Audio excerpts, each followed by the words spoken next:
Good fish, yes.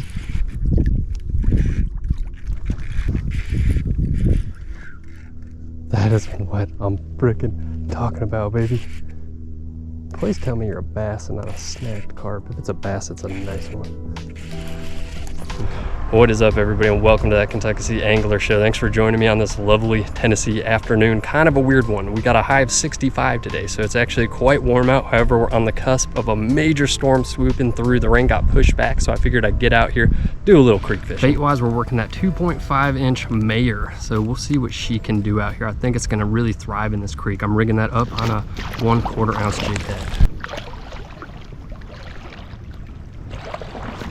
So we're going to be working a heavy rod today. It's going to give me kind of the most casting distance, most bang for my buck with this 1/4 ounce jig head right here and that plastic on there. Haven't weighed in the plastic, but it feels somewhat heavy. I know with this 10-pound Flora, we're going to be able to absolutely sling this bait. And it does not disappoint.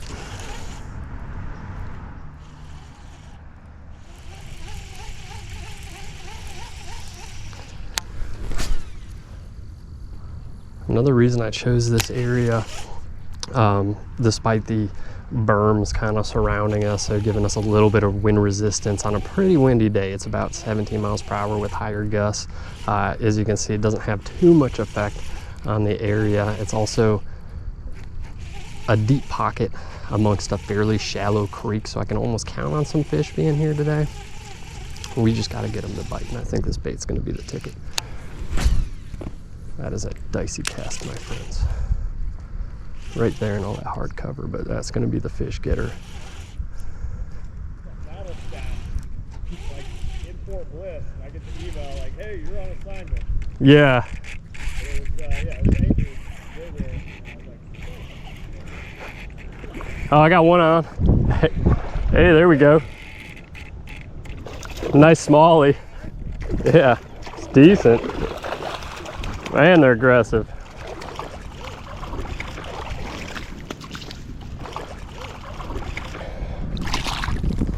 Here we go, guys. Absolutely beautiful smallie on out of nowhere.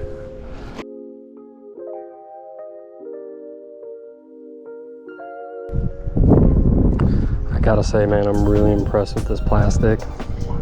Not only is it durable, but the tail's thick enough to where I'm throwing a 1/4 ounce jig head. I don't have any issues with it kind of taking away from the action of the tail, which is a problem I've ran into before with these smaller 2.5 to 3-inch paddle tails. This one's got some meat on that tail. It's not having any issues. Definitely catching this fish, which is just awesome when you want to downsize, however, maintain your casting distance as well. Really perfect for this area.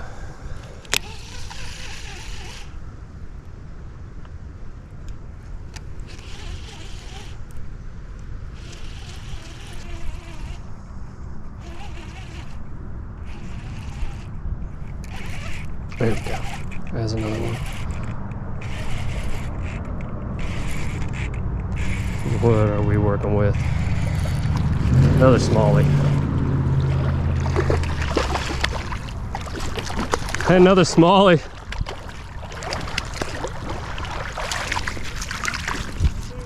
Yeah, I'd say a 2.5-incher. One of the new Rapala ones. Can't quite remember the name of them, but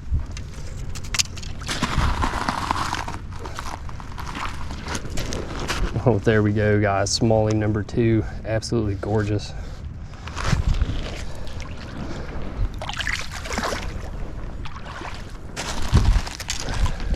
Yeah, this time of year, it seems like the swim bait's really the move in this area, at least.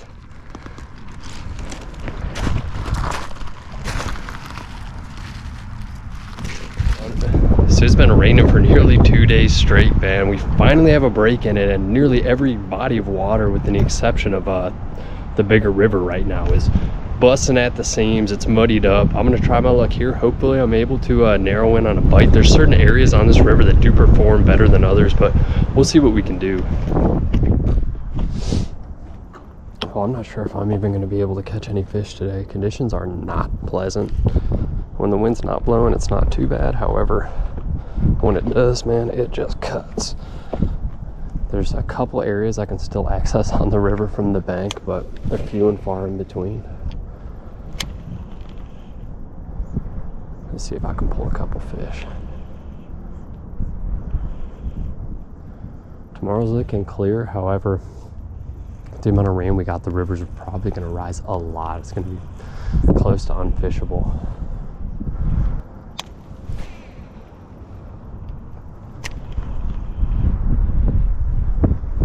There's a rock pile right out there. That's a fish. Yes. Oh my goodness, man. What are we working with here? White bass. Thank you for restoring a little bit of hope today.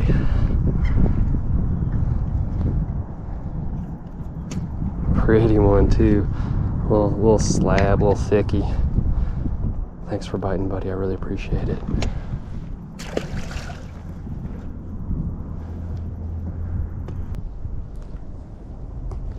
So I am starting out with the old 3-inch easy shiner. Just a bait I'm extremely confident in, regardless of the conditions. If they're sitting here and they're feeding, they're gonna eat this. Hands are cold, man. It's not that bad out, but this wind is bone chilling right now. I think we're sitting in the 50s. However, those gusts, man, absolutely brutal.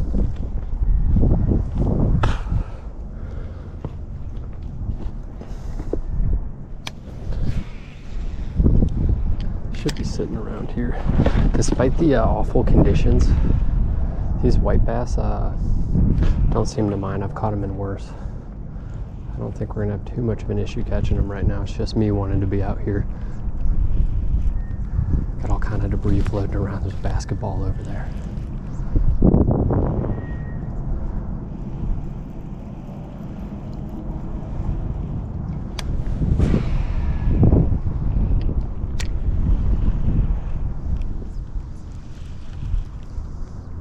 There we go, fish on. All right. It took a little longer than I was hoping it would, but it's something, man. That is uplifting. It feels nice too.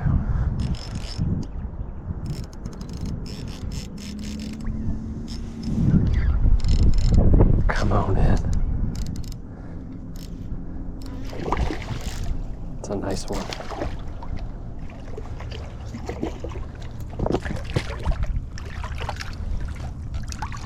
Oh, it's a chunky one.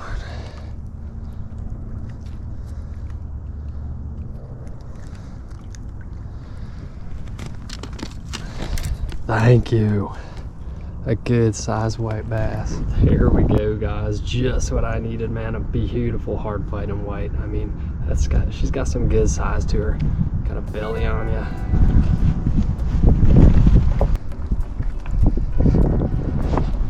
All right. Thanks for biting, girl. Oh man, right into the rocks right there.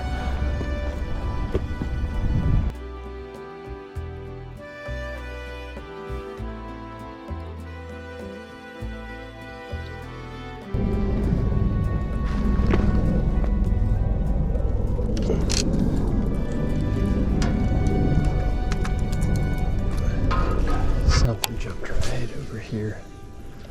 That's what I needed to raise up the old confidence. Oh, we're on. Okay. I think I made the right decision coming here today. That took 2 casts. Awesome. Small, but it's signs of life.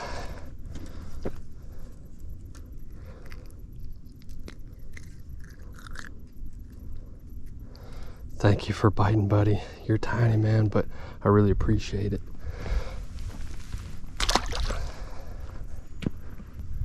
What is up, everybody, and welcome to that Kentuckessee Angler Show. Today we're doing some post-storm fishing. We'll see what's biting. We're targeting largemouth, spotted, and smallmouth bass. Really anything willing to bite, I'll take it. So we're gonna be starting off with that Zoom Swimming Super Fluke Junior on a 1/4 ounce jig head, running 10-pound fluorocarbon down to a heavy, fast action rod. And conditions are tough, man. Just about everywhere I fish has been rendered nearly unfishable. This is probably my best bet at actually catching some bass today. White bass, skipjack are still biting. They always are. However, I wanted something a little different. If it weren't for the conditions the storm brought, we would be in for some ideal late fall bass fishing here in Tennessee.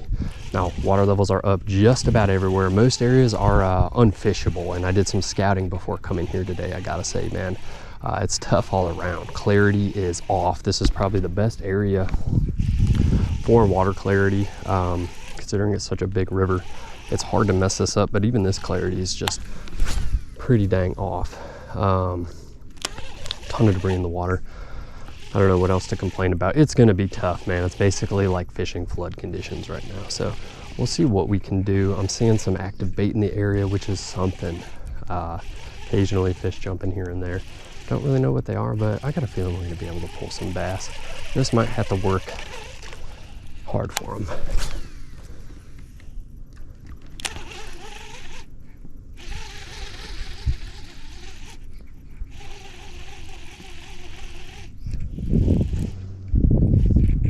Good fish, yes.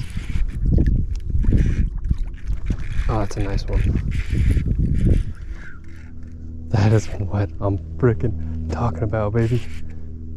Please tell me you're a bass and not a snagged carp. If it's a bass, it's a nice one.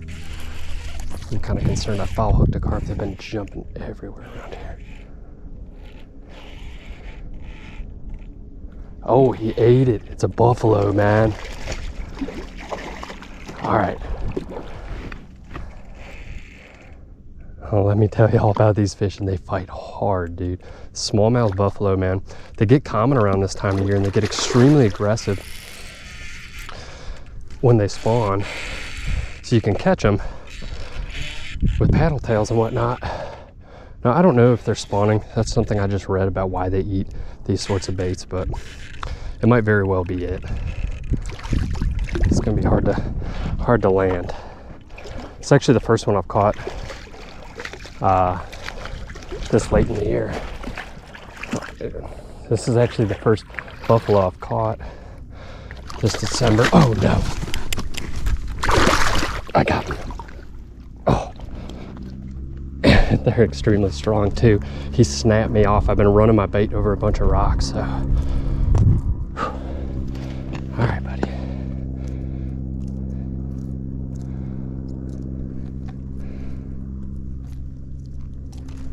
I'm sorry about this. Their mouths are like super fleshy, so when they eat these baits, the hooks get stuck in them really, really good. Let me show this off. They're super slimy, man. It's like fighting a carp. All right, so take a look at this smallmouth buffalo. I'm trying to show it off the best I can while maintaining a good grip on it. They're extremely strong. They're a member of the sucker family. Really, really cool fish, hard fighter. Ate up that bait, no problem, man. Usually they go for smaller baits. I brought some smaller stuff. Maybe we'll throw them around and try to catch some more of these fish. It's refreshing though. It was nice having a hard fighting fish on the end of my line. I'm gonna get her back in. Thanks for biting. Cool fish though.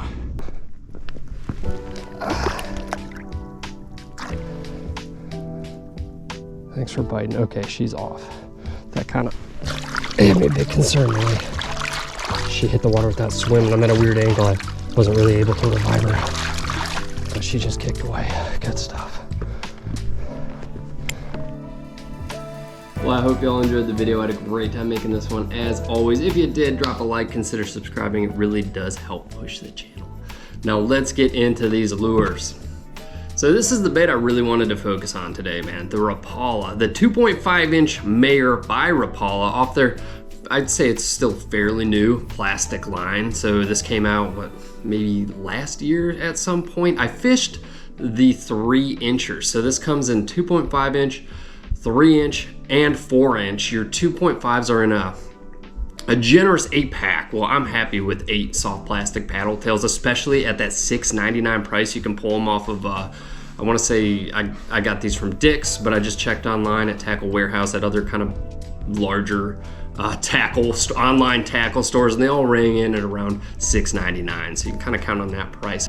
So these bad boys weigh in at roughly 3.15 grams. You throw that 1/4 ounce ball head jig I was working them on, and you're sitting in the ballpark of 9.32 grams. So this is a fairly heavy, smaller profile soft plastic right here. 3.15 grams for a 2.5 inch paddle tail. That's on the chunkier side, and I appreciated that.